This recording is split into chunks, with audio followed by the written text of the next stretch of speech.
As we move into fall, one of the questions I get asked is now a good time to buy a home? Well, that's the subject of today's video, and we're going to get started right now. Hi, my name is David Matney with Nebraska Realty. I'm a local realtor here in Omaha, Nebraska. Now let's jump into today's topic. Many buyers feel like they've missed the boat because mortgage interest rates are now well above 7%, and yet home prices have not gone down. Now, is now a good time to buy a home? Now, here's the thing. Nobody can predict the future. And here's the other elephant in the room, and that is obviously I'm a real estate agent, so I have a vested interest in you buying a home.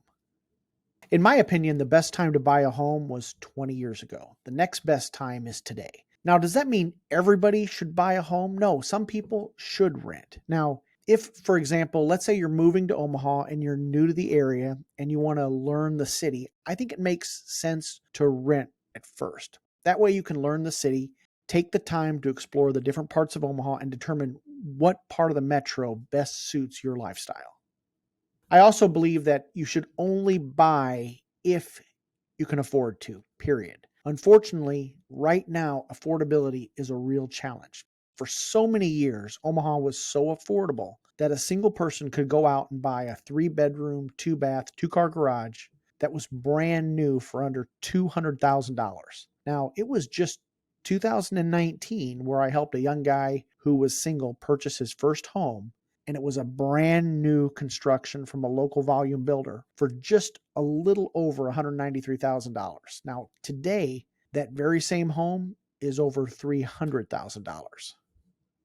Going forward, I think first-time home buyers may need to adapt to a different type of housing. Maybe you have to start with a small condo, or maybe something like a townhouse or a row home. It may not be exactly what your parents purchased 30 years ago. However, it's a starting point, and eventually you can purchase that 3-bedroom, 2-bath, 2-car garage in the suburbs. The other option is maybe buying a 2-bedroom, 1-bath in a little bit older part of town just to get started.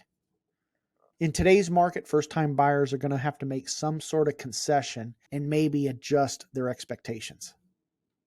Now, 3 years ago, when rates were below 3%, buyers were buying a home, and that meant foregoing an inspection, waiving the appraisal, and maybe bidding up the property $20,000, $30,000 over the list price. And buyers back then did not get their first choice. Some buyers had to make 5 or 6 or even 7 offers before getting a home under contract. Now, those buyers may have had and got a low rate. Today, if you look at those buyers, some of them are dissatisfied with the home they finally purchased because A, they had to bid up the property, they got a low rate, but then the home was as is, and then they regretted their purchase because after the fact, come to find out the home had issues.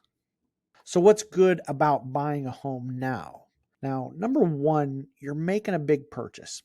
If you have reservations now about the home, listen to your gut and don't feel pressured by anyone, including your agent. If you feel pressured by your agent, maybe you have the wrong agent. There's more inventory to look at. Inventory is up. That allows a buyer more choices. In Douglas and Sarpy County, inventory is up 9.2% compared to last year. When you can look at a few more homes, you're learning the market and you can do more comparison shopping. Now, there's seasonality to the Omaha market. As we move into fall, sellers take their home off the market. Also, the sellers who are selling in the fall and winter months, those are serious sellers. That gives a buyer more opportunity to negotiate. In today's market, most buyers that can afford a home are married couples who are both working. Now, as we move into fall, these buyers are back into their fall routines and kids are back in school. That means those serious sellers are having fewer showings, and this could present an opportunity for some buyers. Also, many sellers are surprised how the market has changed. Homes are no longer selling in hours. However, a properly priced home that is staged in great condition can still get multiple offers. It's critical that a seller has to price the home right. If they don't price it right, they're going to feel the sting of the market. Many buyers who are sitting on the sidelines are waiting for either one of two things. A, they're waiting for prices to drop, or B, they're waiting for interest rates to drop. The demand is still out there. If rates drop, these buyers are going to come off the sidelines and prices are going to shoot back up. If you buy now, you can lock in your purchase price and then you can refinance at a lower rate while you lock in today's home prices.